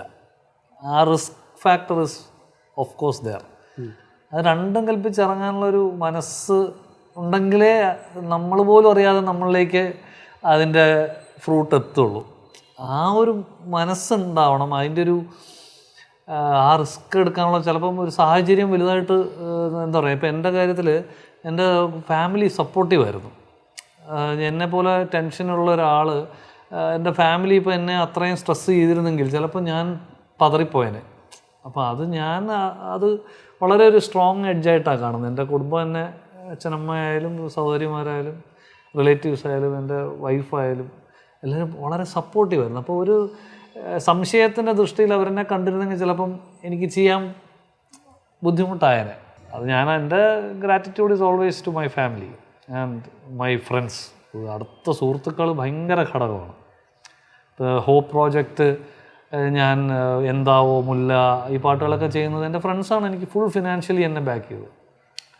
ഞാൻ അളിമാരെ ഇങ്ങനൊരു ഐഡിയ ഉണ്ട് ചെയ്യാൻ, എൻ്റെ ഇപ്പോൾ തൽക്കാലം പൈസ ഇല്ല. അപ്പോൾ നമ്മളിതെല്ലാം കോൺസേർട്ട്സ് വഴിയോ എങ്ങനെയൊക്കെയാണ്, ഇത് ഭയങ്കര ബുദ്ധിമുട്ട് തന്നെയാണ്. താങ്കൾ പറഞ്ഞ പോലെ ഇതിൻ്റെ അത് ഒത്തിരി സ്ട്രഗിൾ തന്നെയാണ് ഇപ്പോഴും. നമുക്കത് ഇറ്റ്സ് നോട്ട് ഈസി. അപ്പോൾ അവരെന്നെ അന്ന് അത്രയും ബാക്ക് ചെയ്തിട്ടുണ്ട്. അപ്പോൾ ഞാൻ ട്രസ്റ്റ് ചെയ്തിട്ടുണ്ട്. അപ്പോൾ ആ പ്രോജക്റ്റ് അങ്ങനെ ചെയ്തു. അത് ഞാൻ പിന്നെ പൈസ എല്ലാം തിരിച്ചു കൊടുത്തു, അത് വേറെ വിഷയം. പക്ഷേ സ്റ്റിൽ ആ മൊമെൻറ്റിൽ നമ്മളെ ആ വിശ്വസിക്കുന്ന ആൾക്കാരും. അപ്പോൾ അതുകൊണ്ട് ധൈര്യത്തോടെ മുന്നേറുക, പക്ഷേ നമ്മുടെ കടമകളും നമ്മൾ ചെയ്യുക. പിന്നെ ഒരു പെർസീവറൻസ് മസ്റ്റായിട്ടും. ഇന്ന പാട്ട് ഇത്ര ഹിറ്റായേ പറ്റൂ എന്ന് നമുക്ക് ഒരിക്കലും വിചാരിക്കാം. ചിലപ്പോൾ നമ്മൾ ഏറ്റവും കൂടുതൽ പണിയെടുത്ത പാട്ട് ഒട്ടും അറിയപ്പെടാതെ പോയെന്നിരിക്കാം. ലോങ് റൺ പാട്ടുകൾ നിൽക്കണമെങ്കിലും അങ്ങനെ ഒരു അപ്രോച്ചിൽ മാത്രമേ പറ്റുള്ളൂ. എൻ്റെ അത് നിൽക്കുമെന്ന് ഞാൻ ആവശ്യപ്പെടില്ല, പക്ഷേ സ്റ്റിൽ എവിടെയോ ഒരു സിൻസിയറിറ്റിയുടെ ഒരു അംശം പാട്ടുകളിൽ കാണാൻ പറ്റും. Because I am sure that I am sincere to it. അതിലൊരു ഷോർട്ട് കട്ടും എടുത്തിട്ടില്ല. കയ്യിൽ നിന്ന് പൈസ പോയിട്ടുണ്ട്, നഷ്ടം വന്നിട്ടുണ്ട്, വിഷമിച്ചിട്ടുണ്ട്. അതൊക്കെ ഇതിൻ്റെ ഭാഗമാണ്. മുന്നോട്ട് ഇനിയും ഫയറിൽ ചെയ്തുകൊണ്ടിരിക്കുകയാണ്. എന്ന് വരെ ചെയ്യാൻ പറ്റുമെന്ന് അറിയില്ല. മുന്നോട്ട് തന്നെ. ഒരു പഴയ മാഗസീൻ്റെ ഒരു കവർ കണ്ടിട്ടുണ്ടായിരുന്നു. അതിൽ ടൊൽസിയിലെ പൃഥ്വിരാജും മറ്റൊരുയിലെ ജോബ് കുര്യനും. അപ്പോൾ വൃത്തിയായിട്ടുള്ള ഒരു ബന്ധം എങ്ങനെയാണ്? കാരണം ഒരു ആർട്ടിസ്റ്റിനെ നമ്മൾ ഒരുമിച്ച് പഠിച്ചവരാണ്, ഒരു ബാച്ച് മാറ്റ് ആയിരുന്നു. അപ്പം രണ്ടുപേരും രണ്ട് പാത്തിൽ കൂടെ പോവുകയാണ്, രണ്ടുപേരുടെ ഗ്രോത്ത് കാണുന്നുണ്ട്. അപ്പം എങ്ങനെയാണ് ആ ഒരു ബന്ധം മുന്നോട്ട് പോകുന്നത്? പൃഥ്വിയുടെ സ്കൂൾ ടൈംസിൽ തന്നെ പുള്ളി വേറെ ഒരു മോഡാണ്, ഞാൻ വേറെ ഒരു രീതി.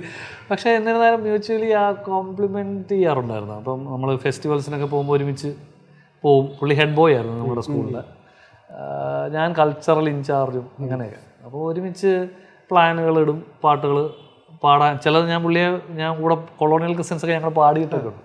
അപ്പോൾ അങ്ങനെ ഒരു നല്ലൊരു റെസ്പെക്റ്റ്ഫുൾ റിലേഷൻ ഉണ്ടായിരുന്നു. അപ്പോൾ ഫെസ്റ്റിവൽസിനൊക്കെ പോകുമ്പോൾ പുള്ളിക്ക് ഒരു പ്രൈസ് എന്തായാലും ഉറപ്പാണ്. അത് ഒന്നല്ല, എനിക്ക് തോന്നുന്നു പുള്ളി ചെയ്തതിലെല്ലാം പ്രൈസും കൊണ്ടാണ്. മറ്റേ എലക്യൂഷൻ, ഡിബേറ്റ്, അങ്ങനത്തെയൊക്കെ ഈസ് അൺബീറ്റബിൾ. അപ്പോൾ ഞാൻ ദൈവം സഹായിച്ച് എനിക്കും പ്രൈസ് പാടാനുള്ള നമ്മുടെ ഗ്രൂപ്പിനും എൻ്റെ സിംഗിളിനൊക്കെ കിട്ടാറുണ്ടായിരുന്നു. അപ്പോൾ അങ്ങനെ അങ്ങോട്ടും ഇങ്ങോട്ടും ഒരു ഇഷ്ടം ഉറപ്പായിട്ടും നാച്ചുറലി കലാകാരന്മാരെന്നുള്ളൊരു ബോണ്ട്. അപ്പോൾ സ്കൂൾ ഡേക്കൊക്കെ ഞങ്ങൾ ഒരുമിച്ച് പ്ലാൻ ചെയ്തിട്ടുണ്ട്. പിന്നെ പുള്ളി വേറെ ഹയർ എഡ്യൂക്കേഷൻ ഓസ്ട്രേലിയയിലേക്ക് പോവുകയും ഞാൻ പിന്നെ കുറേ കാലം കഴിയുമ്പോഴാണ് നമ്മുടെ ആശാൻ താരമായി മാറുക. അപ്പം നമ്മൾ പുറത്തു നിന്ന് സന്തോഷിക്കുകയാണ്. കൂടെ ഒരുമിച്ച് പഠിച്ച ആൾ നല്ല രീതിയിൽ പോകും. I am very proud about it. നന്നായിട്ട് പോകുന്നു. പക്ഷേ പുള്ളി ആ പോകുന്ന വഴിയിൽ തന്നെ ആ ഉറുമിയിൽ തന്നെ ആരാണയിൽ ഞാൻ പാടിയപ്പോൾ എനിക്ക് ഭയങ്കര സന്തോഷമായി. കാരണം വെച്ചാൽ അവൻ്റെ പടത്തിൽ നമുക്ക് പാടാൻ പറ്റിയല്ലോ. അത് താനേ പോക്കും. ഇപ്പോൾ കാവലായി ചെയ്തവർ. അപ്പോൾ ആരാണ് എനിക്ക് തോന്നുന്നു ഉറുമി വാസ് ദ ഫസ്റ്റ്. അത് തന്നെയാണ് എൻ്റെ ഏറ്റവും വലിയൊരു കൊമേഴ്ഷ്യലി പ്ലേ ബാക്സ് ഇതിൽ ഏറ്റവും ഹിറ്റ് ഒരു പാട്ട് തന്നെയാണ്. അപ്പം ദീപക് സാറിൻ്റെ അടുത്ത് പറഞ്ഞിട്ടുണ്ട് ഇങ്ങനെ പലരും പാടിയതാണത്. അപ്പം എൻ്റെ പാടിയൊരു വേർഷൻ ഇങ്ങനെ കേൾപ്പിച്ചപ്പം ഒരു ജോബ് കുര്യൻ ജോബെന്ന് പറഞ്ഞൊരു കക്ഷിയാണ് പാടിയിരിക്കുന്നത്, റിയാലിറ്റി ഷോയിലൊക്കെ വന്നിട്ടുള്ളതാണ്. അപ്പം ബൈ ചാൻസ് ജോബ് കുര്യൻ ആണോ എന്നിങ്ങനെ പുള്ളി ചോദിച്ചു. അറിയാമോ? അതെ, എൻ്റെ ഫ്രണ്ടാണ്. അപ്പോൾ അങ്ങനെ എന്തോ എല്ലാം കൊണ്ടും ആ പാട്ട് ഒത്തു വന്നു. അപ്പോൾ സന്തോഷം. പുള്ളിയുടെ പടത്തിലിപ്പം എമ്പുരാനിലും ആ പാട്ടും നന്നായിട്ട് വന്നു എന്ന് തന്നെ എൻ്റെ വിശ്വാസം. സംസാരിച്ചിരുന്നു അദ്ദേഹമായിട്ട്. അപ്പോൾ അവനും ഹാപ്പിയാണ്, നന്നായിട്ട് എടാ അടിപൊളിയായിട്ടുണ്ട് എന്നൊക്കെ പറഞ്ഞു. അപ്പം ഞങ്ങൾ നിർത്തിയെടുത്ത് വെച്ച് തുടങ്ങാൻ പറ്റുന്നുണ്ട്, അതാണ് എൻ്റെ ബ്യൂട്ടി. ഇപ്പം എപ്പോഴും വിളിക്കുന്ന ലെവലിലുള്ള ഒരു ഫ്രണ്ട്ഷിപ്പല്ല, ബട്ട് വളരെ റെസ്പെക്റ്റ്ഫുള്ളായിട്ട് ഉള്ളൊരു. അന്ന് വിളിച്ചപ്പോൾ അതേ സ്കൂൾ മോഡിലോട്ട് ഒറ്റയടിക്ക് പുള്ളിയും മാറി, ഞാനും അങ്ങനെ സംസാരിക്കാൻ പറ്റി. മനസ്സിൻ്റെ അകത്തൊരു റെസ്പെക്റ്റ് മ്യൂച്വലി ഉണ്ട്. പുള്ളിയും നോക്കുമ്പോഴേക്കും ഇവനും തിരക്കുള്ള എന്തൊക്കെ ചെയ്യുന്നുണ്ട്. എനിക്കും തിരിച്ചങ്ങോട്ട് വളരെ പ്രൗഡായിട്ട് ഞാൻ എല്ലായിടത്തും പറയാം, നമ്മുടെ പാർട്ടിയാണ്. Happy to see him grow and എനിക്ക് തോന്നുന്നു he will be also happy that I am doing something. മുമ്പ് ഒരു ചേട്ടൻ വന്നിട്ടുണ്ട്, ഹോപ്പ് പ്രൊജക്ട് ചേട്ടൻ വലിയൊരു ആഗ്രഹമായിരുന്നു. ഹോപ്പ് പ്രൊജക്ട് ഇപ്പോൾ ഹോപ്പ് പ്രൊജക്ട് ഇപ്പോൾ കഴിഞ്ഞു, പുതിയ പ്രോജക്റ്റിനെ പറ്റി ആലോചിക്കുകയാണ്. അപ്പോൾ അടുത്ത ആഗ്രഹം എന്താണ് ചേട്ടൻ്റെ വലിയൊരു ആഗ്രഹം ആസ് എൻ ആർട്ടിസ്റ്റ് മ്യൂസീഷ്യൻ? എനിക്ക് ഒരു കൊളാബറേറ്റീവ് വലിയൊരു സെഷൻ ചെയ്യണമെന്നാണ്. അതിലോട്ടാണ് ഇപ്പം ഞാൻ വർക്ക് ചെയ്തുകൊണ്ടിരിക്കുന്നത്. ലൈക്ക് ഇപ്പം മോജോ അന്ന് ചെയ്തില്ലേ, അതുപോലെ എൻ്റെ സ്വന്തം ഒരു പ്രോജക്റ്റ്, അതുപോലെ ഒരു 10 ഒറിജിനൽ ട്രാക്ക് ഒരുപാട് ആർട്ടിസ്റ്റിനെ എല്ലാവരും ഫീച്ചറൊക്കെ ചെയ്യണം എന്നാണ് എൻ്റെ ആഗ്രഹം. അതൊരു വലിയൊരു ചിലവ് പിടിച്ചൊരു പരിപാടിയാണ്. പ്രൊഡ്യൂസേഴ്സായിട്ട് ഞാനങ്ങനെ ഇപ്പം നോക്കുന്നില്ല, നോക്കി തുടങ്ങണമെന്ന് ആലോചിക്കുക, അല്ലെങ്കിൽ സെൽഫായിട്ട് ചെയ്യാൻ പറ്റുമോ എന്നൊക്കെയാണ് ഞാൻ ചിന്തിക്കുന്നത്. ഹോപ്പ്ഫുള്ളി അത് ചെയ്യാൻ പറ്റട്ടെ. എനിക്ക് വെച്ചാൽ എല്ലാ പാട്ടിനും അതിൻ്റെ ഒരു ഫയർ ഉണ്ടല്ലോ, നമ്മൾ ആ തോന്നുന്ന സമയത്ത് ചെയ്യാൻ പറ്റിയാൽ I am trying for that. ഒരു 10 സ്വന്തം പാട്ടുകൾ, പല പല ഫ്ലേവേഴ്സ്, നിങ്ങൾ പറഞ്ഞ പോലെ എത്നിക്കും മോഡേണും ഒക്കെ ചേർന്നിട്ടൊരു, അതിലും ഫീച്ചേർഡായിട്ടുള്ള വോക്കലിസ്റ്റുകളൊക്കെ ഉണ്ടാവും. അപ്പോൾ അങ്ങനെയൊക്കെ ഒരു ആഗ്രഹമുണ്ട്. നോക്കട്ടെ, എന്തെങ്കിലും നടക്കുമായിരിക്കും. ചേട്ടൻ പറഞ്ഞൊരു പ്രൊഡക്ഷൻ ചെയ്യുമ്പോഴത്തേക്കും അതിന്റെ കോസ്റ്റ്, പ്രൊഡക്ഷൻ ആരെങ്കിലും ഏറ്റെടുക്കുന്നുണ്ടോ, അങ്ങനെയുള്ള കാര്യത്തെ പറ്റി ബോധമാണോ? കാരണം കൂടുതലും ചേട്ടൻ തന്നെ പണം ഇല്ലാതെ നടക്കില്ലല്ലോ. അപ്പോൾ നമ്മൾ വിളിക്കുന്ന ഓരോ കലാകാരന്മാരെയും നമ്മൾ പ്രൊഫഷണലി തന്നെയാണ് ട്രീറ്റ് ചെയ്തിട്ടുള്ളത്. ബന്ധം വേറെ, അത് should not mix it up with your friendship. പക്ഷെ പലരും നമ്മുടെ അടുത്ത് പറയണം, ജോബേ കുഴപ്പമില്ല, നോർമലി ചെയ്യുന്ന അത്ര വേണ്ട, അങ്ങനെയൊക്കെ ഒത്തിരി പേര് സഹകരിക്കാറുണ്ട്. നമ്മൾ നല്ല ഇഷ്ടമാണ്.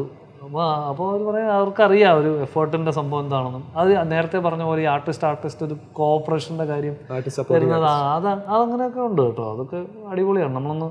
പക്ഷെ ഞാൻ മാക്സിമം അത് അവരുടെ എന്താ പറയുക പ്രൊഫഷനെ ലൈക്ക് അതിനെ ബാധിക്കാത്ത രീതിയിൽ ചെയ്യാൻ ശ്രമിക്കാറുണ്ട്. അപ്പോൾ അതുകൊണ്ട് തന്നെ ആ ബന്ധങ്ങൾ ലോങ് ലാസ്റ്റിങ്ങുമാണ്. മനസ്സിലായി? ഇത് പറഞ്ഞ നമുക്ക് എല്ലാവരുടെയും ബ്രെഡ് ആൻഡ് ബട്ടർ അല്ലേ, ജീവിതമല്ലേ. നമ്മളതിനെ മാനിച്ചില്ലെങ്കിൽ അത് ഒരു ബന്ധവും മുന്നോട്ട് നിൽക്കില്ല. അതങ്ങനെയാണ്. അപ്പോൾ അടുത്ത പ്രോജക്റ്റിലും ഒക്കെ അങ്ങനെ തന്നെ ചെയ്യണമെന്നാണ് എൻ്റെ ആഗ്രഹം. അപ്പോൾ അതിന് പണം ആവശ്യമാണ്. അപ്പോൾ പ്രൊഡക്ഷൻ, ഇപ്പോൾ ഒരു ഇൻഡിപെൻഡൻറ്റ് പ്രോജക്റ്റ് പ്രൊഡ്യൂസ് ചെയ്തിട്ട് ഒരാൾക്ക് എന്ത് കിട്ടുമെന്ന് ചോദിച്ചാൽ എനിക്കറിയില്ല എന്താ കൊടുക്കാൻ പറ്റുമെന്ന്. നമുക്ക് എന്ത് ഗ്യാരണ്ടി പറയാൻ പറ്റും? സിനിമയാണെങ്കിൽ ടിക്കറ്റ് എടുത്ത് ആ പൈസ തിരിച്ചു കിട്ടുമെന്ന് പറയാം അറ്റ്ലീസ്റ്റ്, അല്ലെങ്കിൽ OTTയോ അല്ലെങ്കിൽ ചാനൽ റൈറ്റ്സോ. നമുക്ക് ഗ്യാരണ്ടി പറയാം. ഒരാൾ പണം മുടക്കിയാൽ അയാൾക്ക് എന്ത് കിട്ടും ചോദിച്ചാൽ എനിക്കറിയില്ല. അതുകൊണ്ട് തന്നെ ഞാൻ ആരെയും നോക്കാറില്ല. നമുക്ക് ഒരാളെ അതിലേക്ക് കൊണ്ടുവന്നിട്ട് അയാൾക്ക് എന്ത് കൊടുക്കാൻ പറ്റും? ഫ്രീഡം ഒരു ഇഷ്യൂ അല്ലേ? ഫ്രീഡം ഇഷ്യൂ ഉണ്ട്. അല്ലെങ്കിൽ ബ്രാൻഡ്സ് ഒക്കെ ആയിരിക്കണം. ഇപ്പം നമ്മളോടൊരു അസോസിയേറ്റ് ചെയ്യുന്നൊരു ബ്രാൻഡ് അവരുടെ ഒരു അഡ്വർടൈസ്മെൻറ്റ് പോലെ അതിനെ കാണുകയാണെങ്കിൽ, for example Coke Studio was like കൊക്കക്കോളയുടെ ആഡാണ്, അവരതാണ് മെയിൻ. അങ്ങനെ ആരെങ്കിലും വന്നാൽ ഓക്കെ, ബിക്കോസ് അതിൽ നിന്ന് കിട്ടുന്ന ഒരു അഡ്വർടൈസ്മെൻറ്റ് മാത്രം ആഗ്രഹിച്ചു വരുന്നവർ, കണ്ടന്റിൽ അവർക്കൊരു കണ്ടന്റ്. അപ്പോൾ നമുക്ക് പ്രഷർ ഫ്രീ ആയിട്ട് വർക്ക് ചെയ്യാൻ പറ്റും. മറ്റേന്ന് വെച്ചാൽ ഇപ്പോൾ നമ്മളൊരാളെ കൊണ്ട് പണം മുടക്കിച്ചു കഴിഞ്ഞാൽ അതെന്ത് യൂട്യൂബിൽ ഇത്ര വ്യൂസ് വരും നമുക്ക് പറയാൻ പറ്റുമോ? സ്പോട്ടിഫൈയിൽ ഇത്ര ഒന്നും പറയാൻ പറ്റില്ല. അതുകൊണ്ട് ഞാൻ ആരുടെ അടുത്ത് ബോറുമില്ല. ഇപ്പോൾ ബ്രാൻഡ്സ് ആരെങ്കിലും അസോസിയേറ്റ് ചെയ്യുകയാണെങ്കിൽ അവരുടെ അങ്ങനെയാണെങ്കിൽ let me check it out, അല്ലെങ്കിൽ ഞാൻ തന്നെ അത് ചെയ്യും. നോർമലി പാടുന്ന ഒരു ജോബ് കുര്യനെ അല്ല നമ്മൾ വേദിയിൽ കാണുന്നത്. ഭയങ്കര എനർജി, ഭയങ്കരമായിട്ട്. പണ്ട് ഞാൻ ശ്രദ്ധിച്ചിട്ടുണ്ട്, ഈ നമ്മുടെ സൂപ്പർ സ്റ്റാറിൽ ഒരു കഴുത്തിലൊരു ചെയിനൊക്കെ ഇട്ട് ഒരു ബെൽബോട്ട് പാൻറ്റൊക്കെ ഇട്ടിട്ട് വന്ന ജോബ് കുര്യൻ മാറി, എൻ്റെ മാറി ഒരു മുണ്ടൊക്കെ എടുത്ത് ഒരു കറുത്ത ഷർട്ടൊക്കെ ഇട്ടിട്ട് ഭയങ്കര എനർജി ആയിട്ട് പമ്പ് അപ്പായി നിന്നിട്ട്. അത് എങ്ങനെയാണ് ആ ഒരു ചേഞ്ച് ഉണ്ടായത്, ട്രാൻസ്ഫോർമേഷൻ? അല്ല, ഇപ്പം സൂപ്പർ സ്റ്റാർ എന്ന് പറഞ്ഞൊരു വേദിയാണ്, ഒരു സ്റ്റേജാണ്, ഷൂട്ടാണ്.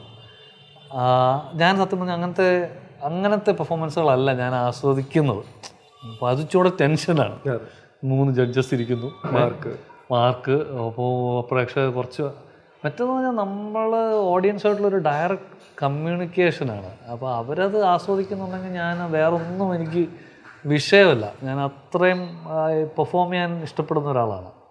കയറുന്നവരെ ടെൻഷനൊക്കെയാണ്, പക്ഷെ കയറി കഴിഞ്ഞാൽ ഒരു മാജിക്കാണ്. ചില ദിവസം എന്ന് പറഞ്ഞാൽ നമ്മൾ ഓഡിയൻസായിട്ടൊരു ഭയങ്കര ഒരു സ്നേഹത്തിൻ്റെ ഒരു സംഭവമാണ്, മ്യൂസിക്കും എല്ലാം കൂടെ ചേർന്നിട്ടേ. അപ്പോൾ ഞാനത് എൻജോയ് ചെയ്യുന്ന ആളാണ്.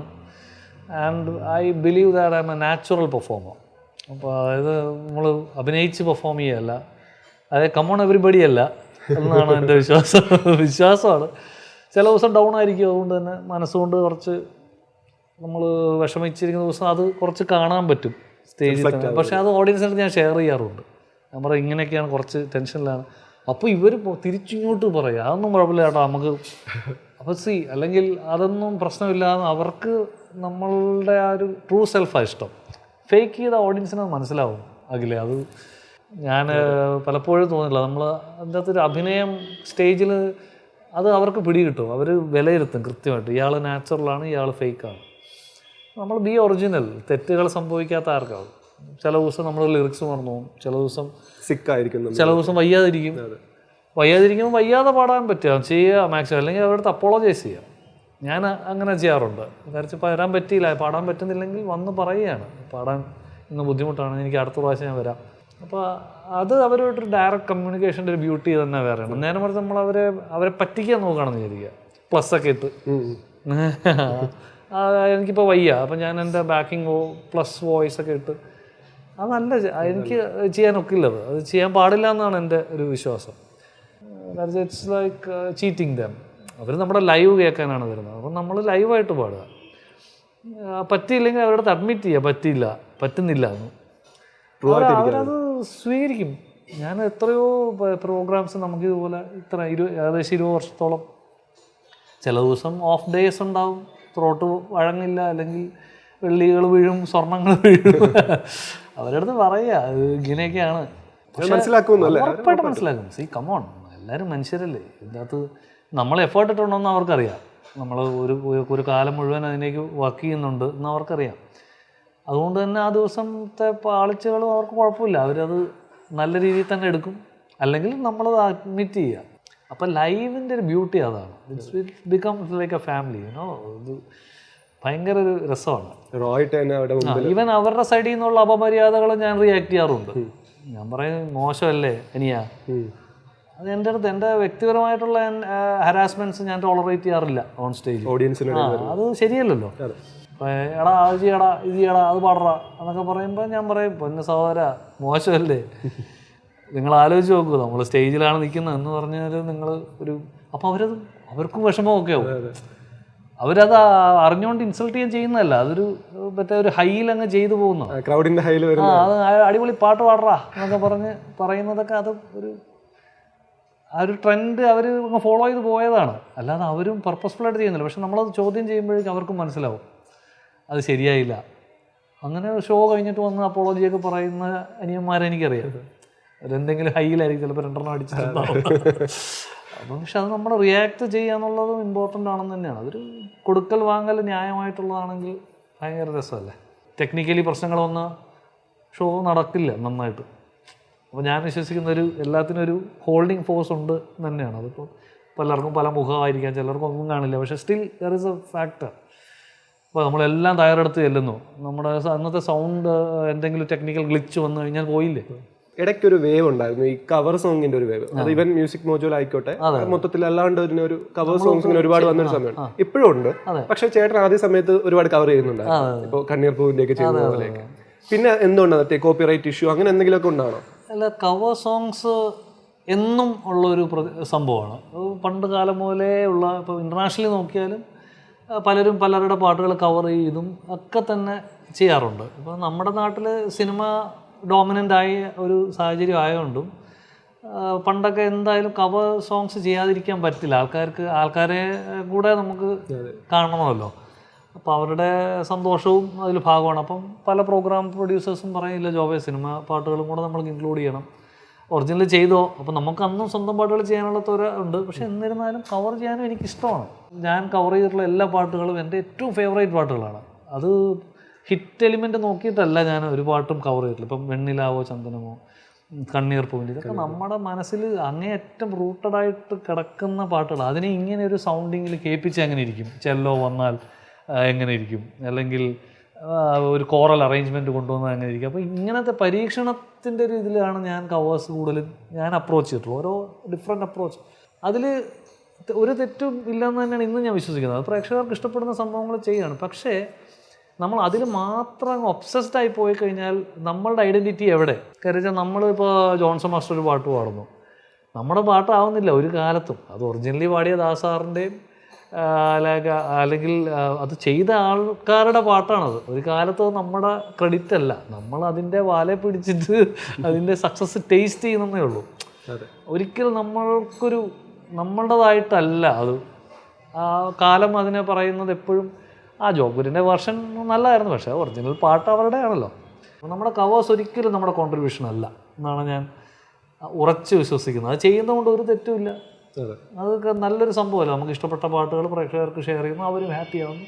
പക്ഷേ it is not yours ultimately.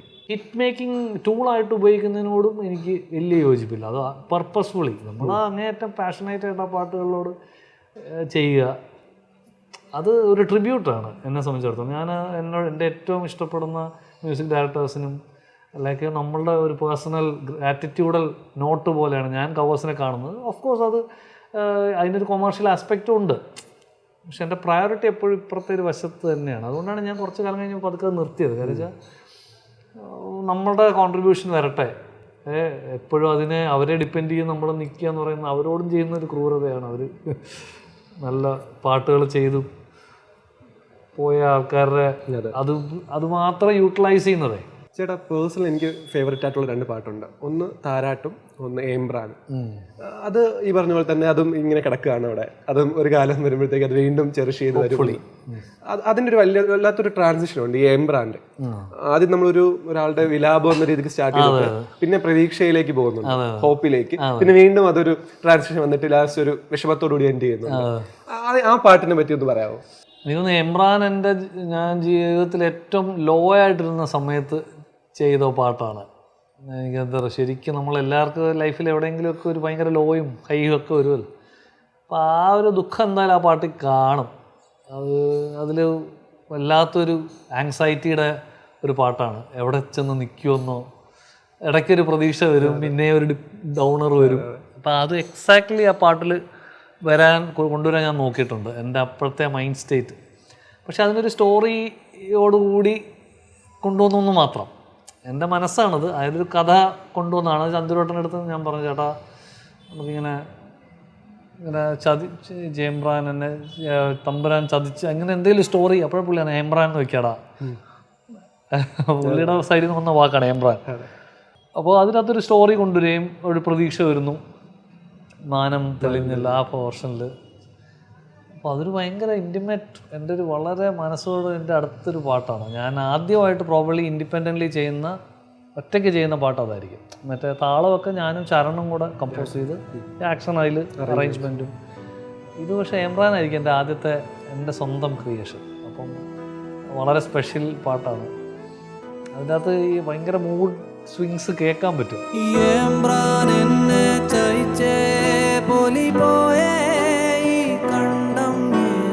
ചങ്കിലെന്തോ പിടച്ചേ കനവാണോ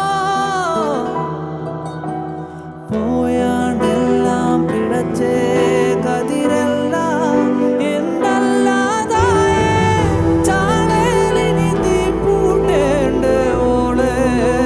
personally ഭയങ്കരമായിട്ട് ഒരു അറ്റാച്ച്മെന്റ് ഉള്ള പാട്ട് കേൾക്കുന്ന നമ്മുടെ ഇമോഷൻസ് അതുപോലെ അറ്റാച്ച്മെന്റ്. പിന്നെ താരാട്ട് ഓഫ് കോഴ്സ് അത് മോന് വേണ്ടി കമ്പോസ് ചെയ്തതാണ്. ഭയങ്കര റോയ, അതിലെ വരികളൊക്കെ ഭയങ്കര. അത് രജനി ആൻറ്റി എഴുതിയ, എൻ്റെ മോന് ഗിഫ്റ്റ് ചെയ്തതാണ്. ആൻറ്റി എഴുതി, എടാ ഇത് നിൻ്റെ മോന് എൻ്റെ സമ്മാനം.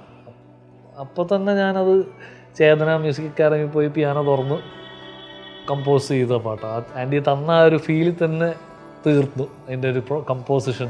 അമ്പിളിക്കണ്ണാമ്പോടുറന്നു നീ അമ്പാടിക്കണ്ണാവുറന്നു അമ്പിളി മാമനെ തോണിയാക്കി നീ ആകാശഗംഗയിലാറാട് അവയേഴും താരക്കുഞ്ഞുങ്ങൾക്കൊപ്പം നീ ആനന്ദമോടെ നാറാട് കടലാസു വഞ്ചിയിൽ പോയി കടലിലെ കനകക്കൽ കൊട്ടാരം കണ്ടുറങ്ങ്. ഒരു പാട്ടിനൊരു സത്യസന്ധമായിട്ടൊരു കുരു ഉണ്ടെങ്കിൽ ഒരു ഇതുണ്ടെങ്കിൽ അത് മുളക്കി തന്നെ ചെയ്യും അത്. അപ്പോൾ അത് വിടാതെ അതൊന്ന് ചെയ്യണം എന്ന് പലയിടത്തും ഞാൻ പറയാറുണ്ട്. Don't let your ego talk for you, let your emotions talk for you എന്നുള്ള ഒരു പോളിസി എനിക്ക് മ്യൂസിക് പ്രൊഡക്ഷനിലത് വളരെ പ്രയോജനമായിട്ട് എനിക്ക് തോന്നാറുണ്ട്. അതായത് നമ്മുടെ മ്യൂസിക്കൽ എബിലിറ്റി കാണിക്കാനുള്ളതല്ല നമ്മുടെ പാട്ടുകൾ, നമ്മളുടെ ഇമോഷൻസ് കൺവേ ചെയ്യാനുള്ളതാണ്. ഐ തിങ്ക് ഇറ്റ് ഈസ് അങ്ങനെയാണ് അതിനെ അപ്രോച്ച് ചെയ്യേണ്ടതെന്നാണ് എൻ്റെ ഒരു കാഴ്ചപ്പാട്. ഞാൻ അങ്ങനെ അപ്രോച്ച് ചെയ്യാറുള്ളത്. നമ്മൾക്ക് ഇപ്പോൾ ടെക്നിക്കാലിറ്റീസ് കാണിച്ച് ഒരു പാട്ടിനെ എത്രയും കോംപ്ലക്സ് ആക്കാൻ വലിയ പാടൊന്നുമില്ല, കോംപ്ലിക്കേറ്റഡ് ആക്കാൻ ഭയങ്കര എളുപ്പമാണ്. ഒരാളുടെ അറിവിൻ്റെ മാക്സിമം അയാൾ ഒരു പാട്ടിലേക്ക് കൊണ്ടുവരാൻ ശ്രമിച്ചാൽ ആ പാട്ട് ഭയങ്കര കോംപ്ലിക്കേറ്റഡ് ആവും. നേരെ മറിച്ച് അതിൻ്റെ നമ്മുടെ ഫീലിങ്ങിനെ കൊണ്ടുവരാൻ നോക്കുമ്പോൾ അതിനൊരു സിംപ്ലിസിറ്റി എവിടെയോ വരും. ഭാവത്തിൽ പറയുന്ന പോലെ ഭാവം അത് ഇങ്ങനെ തന്നെയാണ്. നമുക്കൊക്കെ കൊമ്പ് മുളയ്ക്കുന്ന മൊമെൻറ്റ്സ് ഉണ്ട് ജീവിതത്തിൽ. അപ്പോൾ അതിനെ അങ്ങ് എടുത്ത് കളയുന്നത് നല്ലതാണ്. പോയിന്റ് റിലീസ് ചെയ്യുന്ന പോയിന്റ് ഭയങ്കര എനിക്ക് തോന്നിയിട്ടുണ്ട് ചില സമയത്ത്. നമ്മളും സ്റ്റേജിലൊക്കെ ഇത്രയും മനുഷ്യർ മുന്നിൽ നിന്ന് ഇങ്ങനെ കൊള്ളാം ഒരു അഹം എന്നൊക്കെ പറയുന്ന ഒരു ഫീലിംഗ് ഉണ്ടല്ലോ. പക്ഷെ അത് ആദ്യമേ അങ്ങ് എടുത്ത് കളഞ്ഞ പുരോഗതി ഉണ്ടാവും. It can be better. അഭാവം അങ്ങനെയാണ് ഉണ്ടായത്. അത് ശരിക്കും നമുക്കും നമ്മളെയും പല കാര്യങ്ങൾ പ്രകൃതി പഠിപ്പിക്കും അല്ലേ. ഒരു പ്രളയം വന്നാൽ കഴിഞ്ഞില്ലേ, അല്ലെങ്കിൽ ഒരു നേച്ചറിൻ്റെ പവറിന് വേണ്ടി നമ്മളൊന്നുമല്ല എന്നുള്ളൊരു തിരിച്ചറിവുണ്ട്. ആ പാട്ട് എത്രത്തോളം ചെറുതാണെന്നുള്ള അത് വളരെ ചെറുത് തന്നെയാണ്. ഒന്നും പറഞ്ഞിട്ട് ഇപ്പം നമുക്കെല്ലാം അറിഞ്ഞില്ലേ, കോവിഡ് വന്നു, എന്ത് ചെയ്യാൻ പറ്റി? വലിയ കൊമ്പത്തെ ആളാണെന്ന് പറഞ്ഞിരുന്നിട്ട് ഒരു കാര്യമില്ല. എല്ലാം പൊളിയാനൊരു ദിവസം മതി. അതൊക്കെ ഒരു തിരിച്ചറിവാണ്. മ്യൂസിക്കിലെ എക്സ്പീരിമെൻറ്റ്സ്, അതുപോലെ തന്നെ മ്യൂസിക്കിലെ ഓപ്പർച്യൂണിറ്റീസ്, അതുപോലെ തന്നെ മ്യൂസിക്കിൽ ഇത്രയും നാൾ ജോബ് ആയിട്ട് തന്ന റിട്ടേൺ ഹാപ്പിയാണോ മൊത്തത്തിൽ? ഞാൻ ഇപ്പം എനിക്ക് 42.25 വയസ്സ്, 43 ഞാൻ പൂർണ്ണമായും ഹാപ്പിയാണ്. കണ്ടൻറ്റ് മാനാണ്. എന്ന് വെച്ചാൽ അത് എനിക്ക് തോന്നിയിട്ടുള്ളതെന്ന് വെച്ചാൽ ഇപ്പോൾ എല്ലാ പ്രശ്നങ്ങളില്ലാത്ത എല്ലാവർക്കും അപ്സ് ആൻഡ് ഡൗൺസും എല്ലാം വരുമെങ്കിലും നമ്മുടെയൊക്കെ ഭാഗ്യം അത്യാവശ്യം ദൈവം സഹായിച്ചിട്ട് കുഴപ്പമില്ലാണ്ട് പോയില്ലേ. ആരോഗ്യത്തോടെ ഒക്കെ നിൽക്കാൻ പറ്റി, ജീവിക്കാൻ പറ്റി. അപ്പോൾ അതൊക്കെ തന്നെ വലിയൊരു കണ്ടൻമെൻ്റാണ്. ഇത്രയും പാട്ടുകളൊക്കെ അറ്റ്ലീസ്റ്റ് പുറത്തിറക്കാൻ പറ്റി. ഞാൻ വളരെ കണ്ടൻറ്റ് മാനാണ്. അപ്പോൾ മുന്നോട്ടും ഞാനെപ്പോഴും നമ്മൾ കൂടുതൽ യാത്ര ചെയ്യുമ്പോഴും കൂടുതൽ മനുഷ്യരുമായിട്ട് ഇടപഴകുമ്പോൾ നമുക്ക് മനസ്സിലാവും നമ്മുടെയൊക്കെ പ്രശ്നങ്ങൾ ഇത്ര ലളിതമാണെന്നും ഭയങ്കര നമ്മുടെ ചുറ്റും തന്നെ നോക്കിയാൽ മതി, അപ്പോൾ തന്നെ സംതൃപ്തി വന്നോളും. ടെൻഷനുകളുണ്ട് എല്ലാവർക്കും ഓരോ ക്യാരക്ടർ. ഇപ്പം ഞാൻ ഭയങ്കര ടെൻഷനുള്ള ആളാണ് എന്ന് പറഞ്ഞ് തൃപ്തി ഇല്ലാത്ത ആളല്ല, തൃപ്തിയുള്ള ആളാണ്. പക്ഷേ മുന്നോട്ട് ചെയ്യണം എന്ന് ആഗ്രഹമുണ്ട്. പെർഫെക്റ്റ്ലി ഫുള്ളി കണ്ടൻറ്റ് മാനാണ്. നല്ല വ്യവസായിച്ച് ഇതുവരെ കുഴപ്പമില്ല. ഇനി അങ്ങനെ പോകാൻ പറ്റട്ടെ.